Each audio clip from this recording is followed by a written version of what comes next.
Centripetal and centrifugal forces, यानी जैसे हमने न्यूटन्स के थर्ड लॉ में पढ़ा था कि जब एक बॉडी दूसरी बॉडी के ऊपर फोर्स लगाती है, यानी एक एक्शन करती है, तो दूसरी बॉडी पहली बॉडी के ऊपर उतनी ही मैग्नीट्यूड में जो है रिएक्शन करती है, उतनी फोर्स लगाती है। और यानी इन दोनों की एक्शन वाली फोर्स और रिएक्शन वाली फोर्स की डायरेक्शन जो होती है वो अपोजिट होती है। तो यहाँ पे भी अगर हम देखें तो सेंट्रीपिटल और सेंट्रीफ्यूगल फोर्सेस भी कुछ ऐसी ही हैं जो कि उस वक्त अमल दखल होती हैं जिस वक्त एक बॉडी सर्कुलर मोशन में होती है। अब अगर हम एक बॉडी को सर्कुलर मोशन में देखें तो वहां से हम ये देख सकते हैं कि अगर जैसे मैंने किसी ऑब्जेक्ट को धागे से बांधा हुआ और इसको मैं अपने गिर्द घुमा रहा हूँ, तो जो मैं फोर्स लगा रहा हूँ जो कि इसको पाबंद कर रही है कि ये सर्कल के यानी सर्कल में ही रहे, और इसकी डायरेक्शन यानी इस जो मेरी फोर्स जो मैं लगा रहा हूँ वो मेरे हाथ की तरफ होगी, इसे मैं सेंट्रीपिटल फोर्स कहूंगा। यानी सेंट्रीपिटल फोर्स वो फोर्स होती है जो कि बॉडी को सर्कुलर सर्कुलर मोशन में मूव करने पर मजबूर करती है। जबकि जो दूसरी फोर्स होती है जिसको हमने सेंट्रीफ्यूगल फोर्स कहा था या रिएक्शन फोर्स, ये वो होती है जो कि बॉडी को सेंटर की तरफ आने से रोकती है, और इसकी मैग्नीट्यूड जो होती है वो एग्जैक्ट सेंट्रीपिटल फोर्स के बराबर होती है, लेकिन डायरेक्शन जो होती है ये उसके अपोजिट होती है। तो इसलिए हम इसको आउटवर्ड शो करते हैं और इसको इनवर्ड। तो ये इस तरह से दोनों फोर्सेस साथ साथ एग्जिस्ट करती हैं जब एक बॉडी सर्कुलर मोशन में मूव कर रही होती है। अब इसी फोर्स को हम ऐसे भी ऑब्जर्व कर सकते हैं कि अगर हम जब एक टर्न लेते हैं जब हम गाड़ी में बैठे हों, तो हम ये फील करते हैं कि जब गाड़ी हमारी इस तरह से टर्न लेती है लेफ्ट साइड पे, तो हमें एक फोर्स जो बैठे बैठे महसूस होती है जो कि हमें धकेलती है राइट साइड पे, वही बेसिकली सेंट्रीफ्यूगल फोर्स होती है। अब वो प्रैक्टिकली होता है जो हम ऑब्जर्व कर रहे होते हैं। अब हम इन फोर्सेस को देखते हैं कि कैसे एक मोशन में ये परफॉर्म करती हैं। जैसे फर्ज करें, मैं ऐसी एग्जांपल देता हूँ कि मैं एक रस्सी लेता हूँ या एक धागा लेता हूँ, ठीक है, या एक चले रस्सी ले लेते हैं और इसके एक सिरे के साथ जो है मैं एक मैटर जो ऑब्जेक्ट है वो अटैच करता हूँ, यानी एक बाल्टी छोटी सी ले लेता हूँ और उसके अंदर कुछ पानी भी डाल देता हूँ। अब ये सारे जो है जैसा बाल्टी का कुछ मैथ होगा और वाटर के मॉलिक्यूल्स का कोई मैथ या वाटर का मैथ, तो इसमें जमीन की ग्रेविटी की वजह से एज अ होल एक नेट फोर्स नीचे एक्ट करेगी जिसे मैं वेट कहूंगा। और इसी तरह जिस रस्सी से मैंने इसको बांधा हुआ और उसके दूसरे सिरे को मैंने अपने हाथ में पकड़े हुए हूँ, अब मुझे अपने हाथ में भी एक फोर्स महसूस होगी जो कि इस तरह से एक टेंशन जो है हमें इस रस्सी में नजर आएगी, खिंचाव नजर आएगा। वो बेसिकली टेंशन है जो कि एग्जैक्ट इतना ही होता है जितना कि वेट है। यानी ये एक्शन एंड रिएक्शन ही की एक एग्जांपल है जो कि हम न्यूटन थर्ड लॉ में भी कह सकते हैं कि ये एग्जिस्ट करती हैं। और अब अगर हम न्यूटन के सेकंड लॉ के मुताबिक देखें तो नेट फोर्स का असर इस वक्त जीरो है, यानी बॉडी जो है वो रेस्ट पोजीशन पे है। और अगर अब मैं इसमें मोशन क्रिएट करना चाहता हूं तो मैं जब इसको अपने गिर्द घुमाऊंगा इस बाल्टी को, तो ये इस तरह से मेरे चारों तरफ इस तरह से मूव होना शुरू हो जाएगी, और यानी यहाँ पर इस तरह से। और अगर मैं देखूं तो ये जो रोटेशन मैंने इस तरह से इसको गोल घुमाया है, ये मेरे हाथ के गिर्द यानी मेरे गिर्द ये घूम रही है इस तरह से। या अगर मैं ऊपर नीचे इस तरह से घुमा रहा हूँ तब भी। तो अब हम देखेंगे कि अगर बाल्टी को अगर हम यहाँ पर इस पोजीशन पे देखें जब ये मूव कर रही हो, तो इसके अंदर जो पानी है वो इसकी वॉल्स के साथ ही अटैच रहेगा, यानी ये मोशन के दौरान हमने ये बात देखी। फिर इसी तरह अगर हम इधर देखें तो ये बाल्टी इस तरह से होगी, इस तरह से होगी, और पानी इसके इसके साथ ही यानी इसकी वॉल्स के साथ ही अटैच हुआ होगा। यहाँ पे भी अगर हम देखें तो वाटर जो है वो इसकी वॉल्स के साथ ही अटैच हुआ होगा। अब ये ऐसा क्यों है जी, ये भी हम जो है नेक्स्ट जब इसकी एप्लीकेशंस देखेंगे। लेकिन हमने देखा कि बॉडी इस तरह से जब गोल घूमना शुरू होती है तो ये जो है इस वक्त अब सेंट्रीपिटल फोर्स और सेंट्रीफ्यूगल फोर्स का असर यानी प्रोड्यूस होना शुरू हो जाता है। अब हम ये देखेंगे कि वो फोर्सेस आया कैसे हम उन्हें ढूंढ सकते हैं, यानी इस टाइम वो फोर्सेस कहाँ पर होंगी। तो इसके लिए चले हम यूं यूं फर्ज करते हैं कि ये जो मेरे पास ऑब्जेक्ट है, मैं कहता हूँ कि फर्ज करें ये इस पोजीशन पे था, ए पोजीशन पे था। और अब मैं इसको थोड़ा बल्कि यहाँ से रिमूव कर देता हूँ क्योंकि हमने डायरेक्शन भी शो करनी है।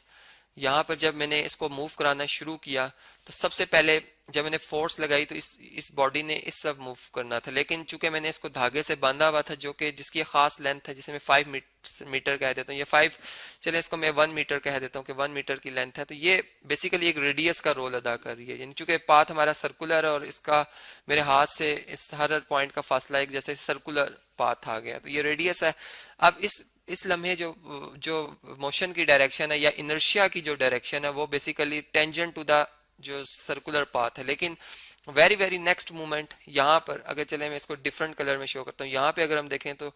इस लम्हे जो डायरेक्शन होगी मोशन की वो इस तरह से होगी इनर्शिया की, यानी tangent to the circular path. इस इधर अगर देखें तो वो इस तरह से होगी, इधर देखेंगे तो इस तरह से टेंजेंट टू द, टेंजेंट वो लाइन होती है जो सिर्फ कर्व को या उस सर्कुलर पाथ को अगर मैं बात करूं तो उसको एक ही पॉइंट पर इंटरसेक्ट करती हुई उस गुजरी होगी, यानी उसके इंटीरियर से पास नहीं करेगी। तो अब ये तो इस तरह से ये हमारे पास हमने देखा कि इस केस में जो हमारे पास मोशन है वो उसकी डायरेक्शन तो हमें पता चलती है, लेकिन अगर मैं ऐसा अस्यूम करूं कि बॉडी अब यूनिफॉर्म मोशन में मूव होना शुरू होगी, यानी जितना फासला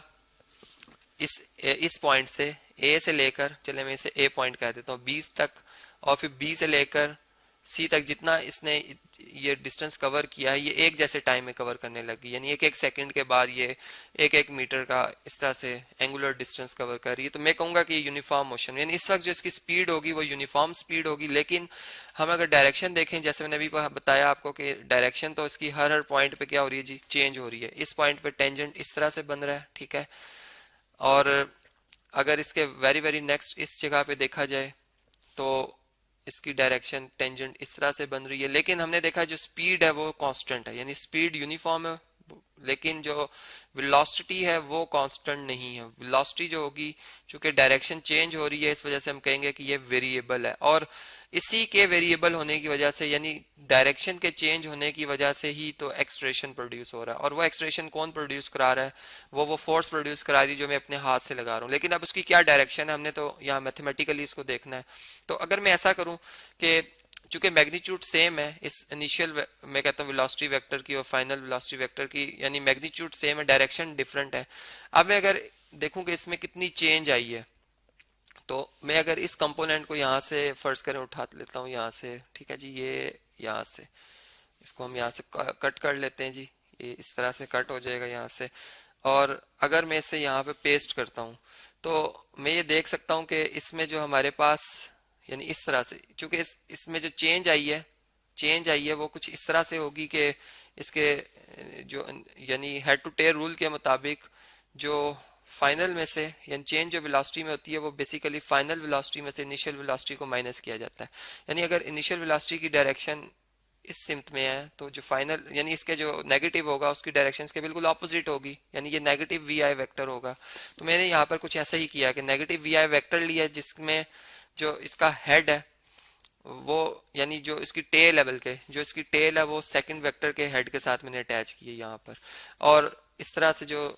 हमारे पास इसका हेड है वो हमें नजर आ रहा है। अब जो रिजल्टेंट होगा उसकी अगर डायरेक्शन देखें तो वो इस तरह से, और जो कि टूवर्ड्स द सेंटर ही बन, इसका मतलब जो चेंज इन वेलोसिटी आ रही है, जो कि अगर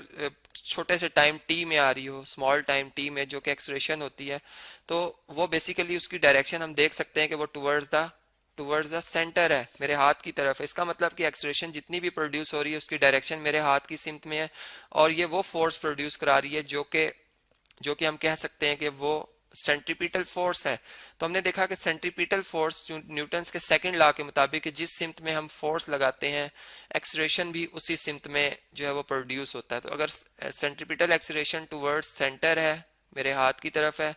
तो जो सेंट्रीपिटल फोर्स होगी इसकी डायरेक्शन भी टुवर्ड्स मेरे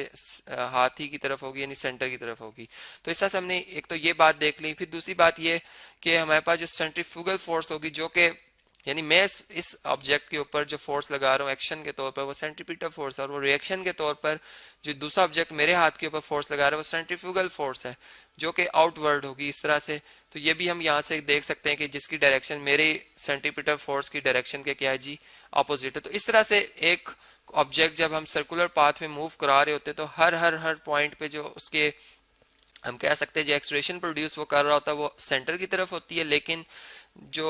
यानी इसी हिसाब से कि सेंट्रीपिटल फोर्स भी हमारे हाथ की तरफ होगी और सेंट्रीफ्यूगल फोर्स जो है वो उसके अपोजिट होगी। जबकि इनर्शिया की डायरेक्शन या जो बॉडी को जिस टाइम अगर छोड़ दिया जाए वो किस तरफ निकलेगी, वो टेंजेंट टू द जो पाथ बनता है हमारा सर्कुलर पाथ वो उस डायरेक्शन में निकल जाएगी।